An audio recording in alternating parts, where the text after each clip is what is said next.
Hello, welcome back to the channel. Today we'll dive straight into how to use teamwork.com for quality control and assurance, the 2025 guide. First off, sign into your teamwork.com account and head over to the Projects tab. Here you will see a list of all your ongoing projects. This step is crucial because it allows us to see an overview of our projects and identify where quality control is needed.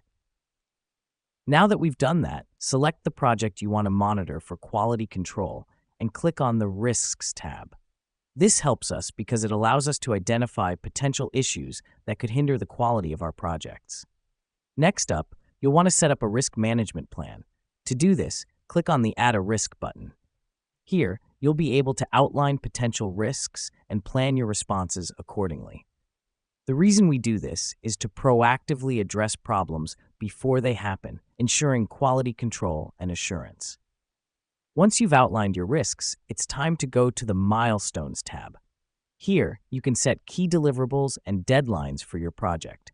This step is important because it helps us track the progress of our work and ensure that we're meeting our quality standards. Finally, it's time to use the board view.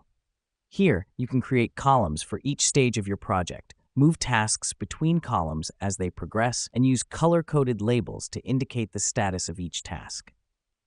Let me explain why this matters. This feature allows for a visual representation of your project's progress, making it easier to spot bottlenecks and areas where quality could be compromised. And there you have it. Those are the essential steps to use teamwork.com for quality control and assurance. Remember, the key is to regularly monitor your projects, identify risks early, and ensure you're meeting your milestones. Thanks for tuning in, and see you in the next tutorial.